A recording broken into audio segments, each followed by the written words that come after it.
Of all the shenanigans that dictate the winner of various duels in Battle City, and there are quite a few, the one that takes the cake for me is probably not the one at the top of most people's list. If you're thinking Joey versus Marik, I'm actually thinking of a round earlier for Joey, specifically the ending of his duel versus Odion. This is a duel in which all Odion needs to do is declare an attack for the win.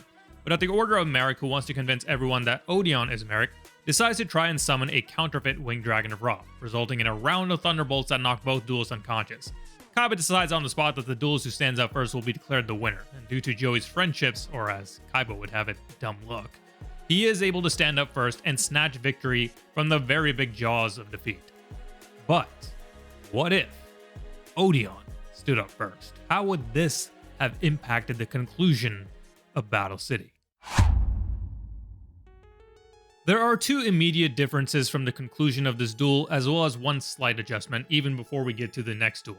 First is that if Odion rises first, Joey either didn't have the dream of his friends picking him up, or even if he did, there's no reason for him to divulge it because he wasn't victorious. As a result, Mai is still friendly with the rest of the crew because we never get to the point where she asked Joey if she was in his dream and he says she wasn't. The second is the takeover of Yami Marik. There is an abundance of evidence to support that the only reason Yami Marik takes over is because Odion falls unconscious. First is the fact that as the two Mariks struggle for control, Yami Marik doesn't take over until the moment Odion finally passes out for good. Second is in their childhood, where Odion, carving his face to match Marik's back, soothes Marik's pain and suppresses his dark side. And third, even when Yami Marik takes over for the first time and takes his father's life, the reason regular Marik comes to is because he sees those carvings on Odion's face. This is why when Odion is first hit by the lightning, Ishizu fears that the dark spirit within Marik will awaken. Odion himself fears the same as he tries to stand back up, and Yami Marik makes it 3 for 3 when he says that he can't emerge when Odion is around, and later again as he tries to unalive Odion, saying that as long as Odion exists, he, as in Yami Marik, will be imprisoned in the shadows. With all that laid out, we can definitively say that Yami Marik does not take over. And the slight adjustment is the identity of Marik. With the counterfeit rod shattering and the counterfeit Ra malfunctioning, the group can safely deduce that Odion is a counterfeit Marik. Never mind the guy in the background having a very vocal meltdown while holding the Millennium Rod to his head. Paid no attention to the man with the Millennium Rod. This leaves the only suspects to be Namu and the unrevealed 8th duelist. But here I think it's safe to say that the real Marik won't bother with the charade anymore, because even if he tried to insist that the mystery 8th duelist is Marik, that could quickly be thwarted the moment they show up. So Namu admits to the group that he is Marik and that Odion is his right-hand man, to which Taya responds, "But then who's Namu?" Try to keep up, Taya. So moving on to the third round of the quarterfinals, the changes are as follows. Odion reached the semifinals, Joey is eliminated, Mai is still on friendly terms with the group, and Yami Marik doesn't take over. Does this mean that we'll get that promise from the season theme where regular Marik and the Pharaoh face off in the Battle City finals? Stay tuned for scenes from the next episode of CCG. Wait, wrong franchise. So in the third quarterfinals match, Marik and Mai are matched up. Marik makes it a shadow game, but lacking the affinity for torture that his Yami side has, doesn't use the same gimmick as in the original, where every destroyed monster rips a memory of a friend from Mai's mind. That, and there's no reason for him to prey on her loneliness, because in this version, Mai doesn't have that beef with Joey. Psychoanalysis aside, this duel can proceed relatively the same way, with Mai stealing Ra with Chainmaster but being unable to summon it. While regular Marik doesn't know all the abilities of Ra, he does know its chant and the fact that it gets its strength from its tributes, thus allowing him to take control of Ra. Fearing for Mai's life, Yugi and Joey both plead for her to forfeit the duel before Ra hits her. Mai, however, says she's a true duelist and won't back down. As Ra charges up its attack, she sees Marik's evil smile, and a part of her finally relents, realizing there is more at play here than just a card game. But it's too late. Ra launches its attack, but before it hits Mai, Joey jumps in the way and takes the hit, falling unconscious from the pain. The duel concludes with the doctor taking Joey away for care, while Mai holds a deep regret for letting him give up his life for her. The final round of the quarterfinals goes as normal, with Kaiba getting the dub, but there's one other thing that happens before the next round that we need to sort out: the duel between Bakura and Marik. This duel originally takes place at regular Marik's prompting, since a piece of him exists within Bakura, having used the rod to control him earlier. Regular Marik prompts Bakura to take down Yami Marik with the trade that Bakura will receive the rod, as well as the secrets the Ishtar family holds about the Pharaoh. In this scenario, however, there is no partnership between regular Marik and Bakura, because Yami Marik isn't out in the open just yet. However, Bakura still confronts Marik because what he has to gain is still on the table, that is, the rod and knowledge of the scriptures. So in the dead of night, Bakura challenges Marik and the two face off in a shadow game atop the blimp. The duel plays out as usual, with Bakura stealing Ra from Marik. Marik isn't overly worried since he doesn't think Bakura can recite the ancient chant, but Bakura assures him that the power of his Millennium item will enable him to do so. Marik thinks back to how the rod saved Kaiba from Ishizu's prediction and grows flustered at the possibility that this dude in the striped shirt before him may have a point, and it is at this moment that a voice whispers to him. It is his Yami side, telling him that he has snuck a card into his deck just for this predicament, Joyful Doom. Yami Marik prompts regular Marik to set the card and use it when Bakura declares the tribute summon, forcing Ra to come out with 0 attack points. Bakura, ever the bozo who has given Marik Monster Reborn with exchange, sends Ra to the grave to tribute summon Dark Ruler Hades, confident that his field of fiends will wipe out Marik the following turn. Marik fears for his life at this point, frustrated that he was so close to taking out the Pharaoh, but some random British dude is going to send him to the shadows. At this moment, Yami Marik's voice rings again. He assuages regular Marik that he helped him before and can help him again because he knows the full scope of Ra's powers. Regular Marik begs him to reveal these powers, but Yami Marik insists that he must let him take over the body because these powers of Ra will cause a great deal of pain to use, and he doesn't want regular Marik to get hurt. Between this smooth-talking dark side and a lack of better options, regular Marik forces Yami Marik to promise that he will revert control of his body back to him once the duel concludes, to which Yami Marik agrees. Spoiler alert, probably not wise to make a deal with your evil alter ego. Anywho, Yami Marik comes out and activates Monster Reborn to revive Ra, then uses its OTK ability to take out all of Bakura's monsters and win the duel. Please, regular Marik now demands his body be returned, but Yami Marik scoffs, saying he has relinquished control willingly, and now he will see their mission through of taking out the Pharaoh. For good measure, he seals regular Marik away within the deepest recesses of his heart, then claims the Millennium Ring as his prize. The tinge of Zork provides an extra layer of darkness that keeps Yami Marik in control and regular Marik at bay. The next morning, Odion and Ishizu find that the dark side of Marik has taken over. Both are shocked at this because Yami Marik had previously only surfaced when Odion was unconscious or in pain, and Yami Marik reveals what occurred the prior night. Then he tells them that once he finishes with Kaiba and the Pharaoh, he will do what he failed to do 5 years ago and take out the remaining Gravekeepers and the Ishtar family, laughing maniacally as he walks off.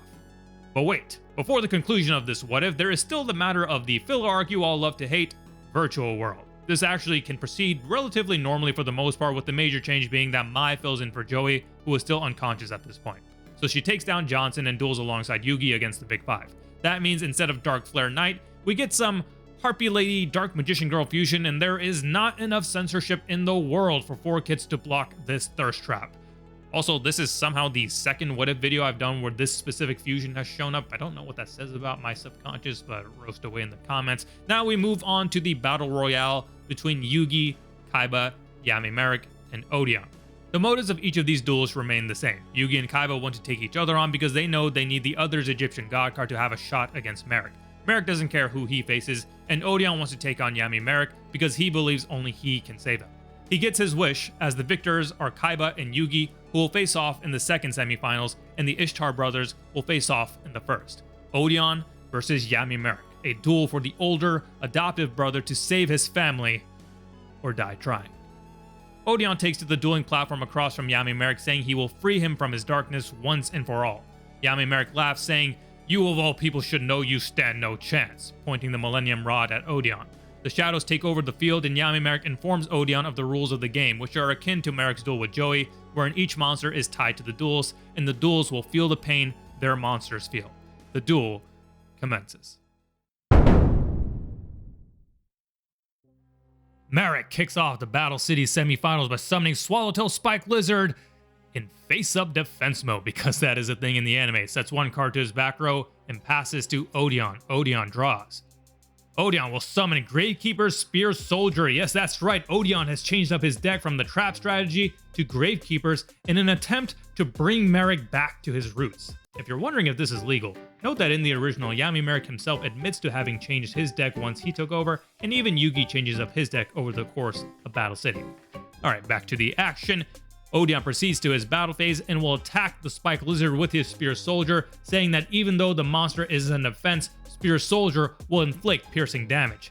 Marik laughs it off though and activates his back row Nightmare Wheel, stopping the attack in its tracks and locking the Spear Soldier down to the wheel. Odion will proceed to his main phase 2, set one card to his back row, and pass to Marik. Marik draws, and the standby phase Nightmare Wheels effect will activate, inflicting 500 damage to Odion, and Swallowtail Spike Lizard, since Marik controls it in face-up defense mode, will grant Marik 1,000 extra life points.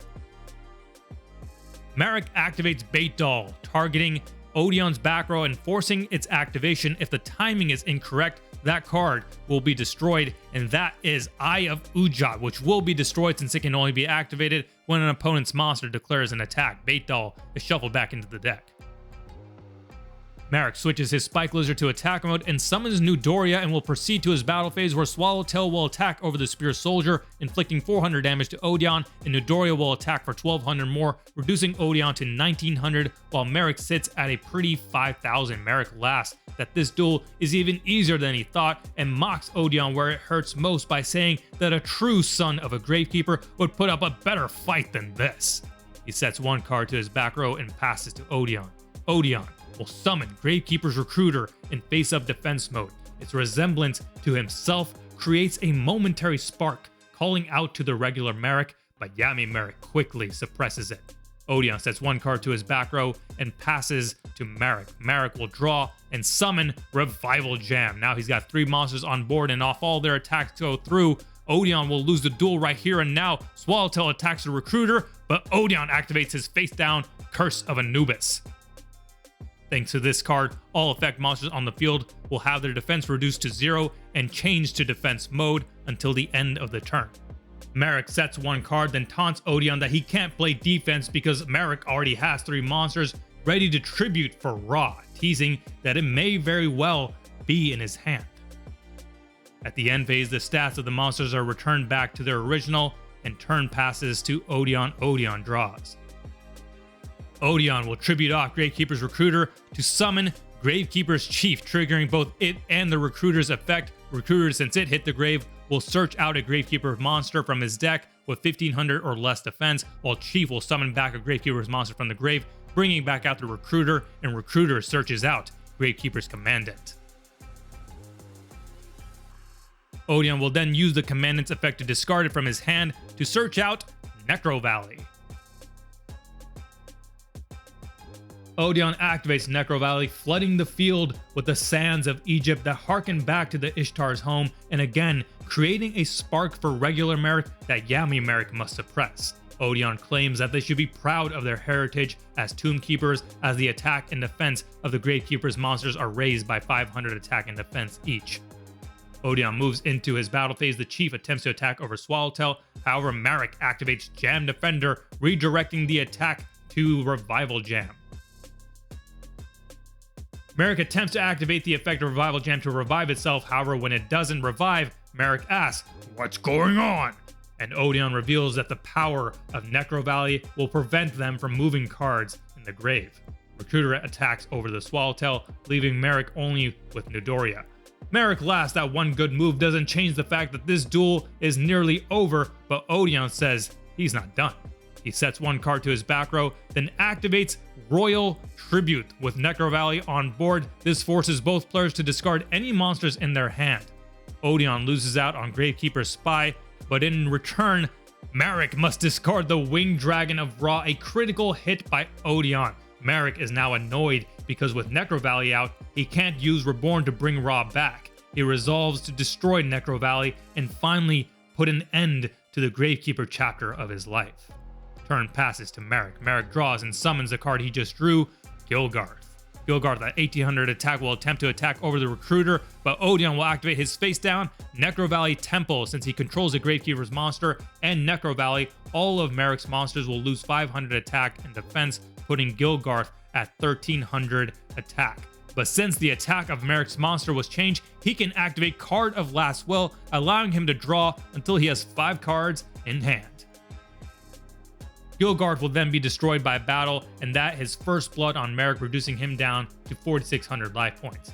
Marik, in his main phase 2, sets one of his 5 cards to his back row and passes to Odion. Odion draws and summons Gravekeeper's Priestess. This monster resembles Ishizu, again prompting cries from regular Marik that Yami Marik shakes off, albeit taking more and more effort to do so.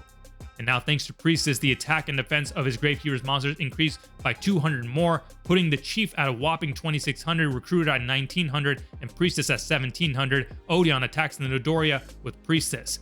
Midoriya is destroyed, and Marik laughs that Necro Valley won't stop the effect of activating in the grave. Midoriya's effect triggers, destroying Gravekeeper's Chief.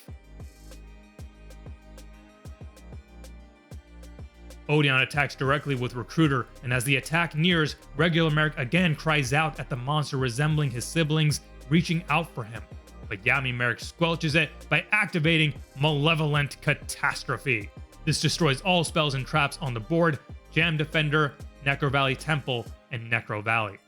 Marik laughs maniacally as the field spell is destroyed and the sands of the desert vanish. Odion, however, asserts that the sands will never vanish, no matter where they are. He triggers Temple's effect to let him set a Necro Valley card from his deck, setting Imperial Tombs directly from the deck to his back row. And now the attack of Recruiter finishes up, inflicting 1400 damage to Marik, putting the score at 3200 to 1900. Marik. Turn passes to Marik, who draws. He will activate Pot of Greed, explains in great detail what it does, allowing him to draw 2 cards.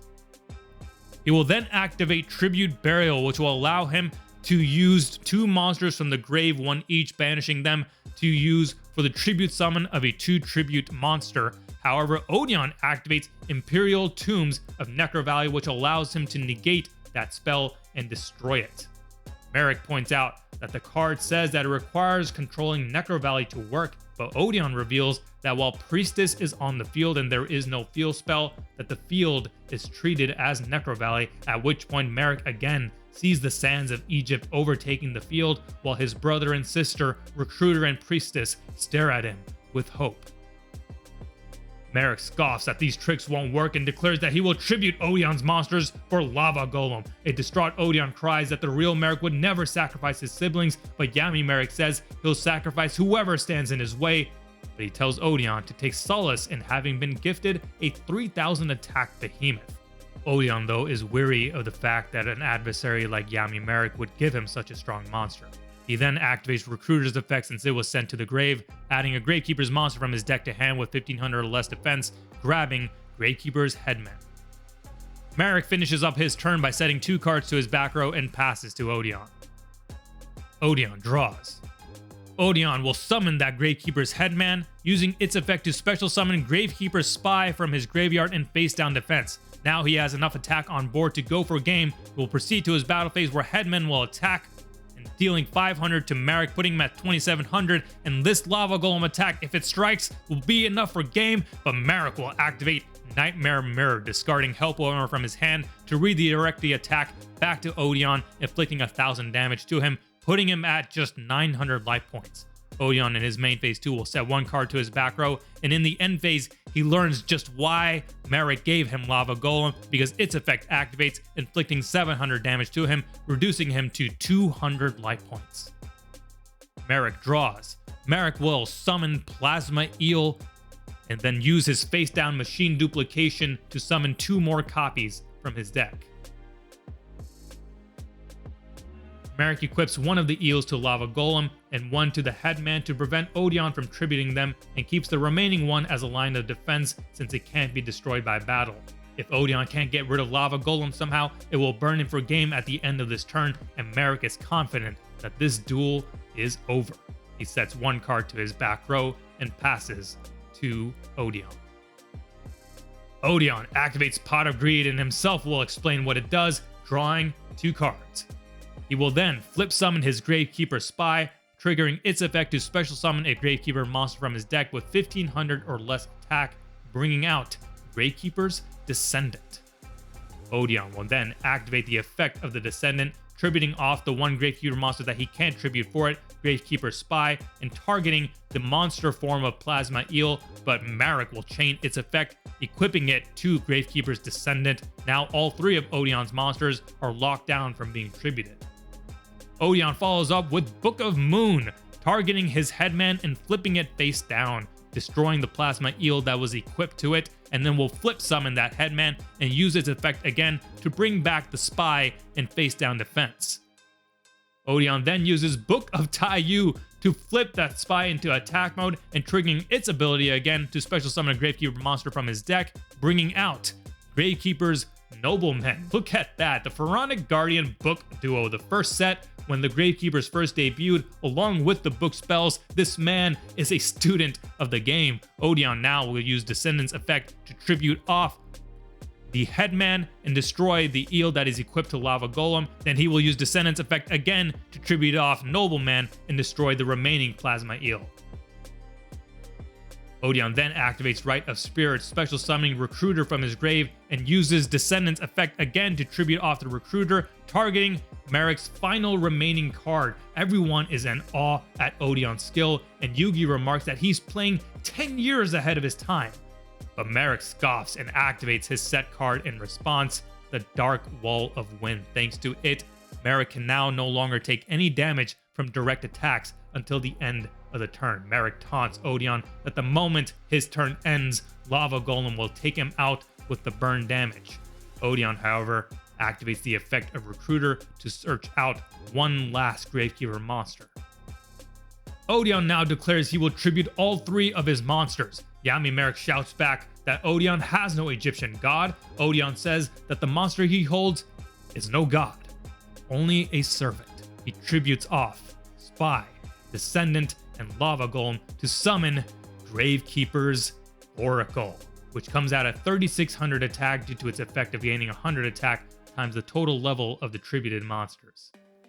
Yami Marik can't believe his eyes. Oracle resembles Marik's father once more, and stronger than the last few times. Regular Marik fights back for control, and Yami Marik is having difficulty maintaining it.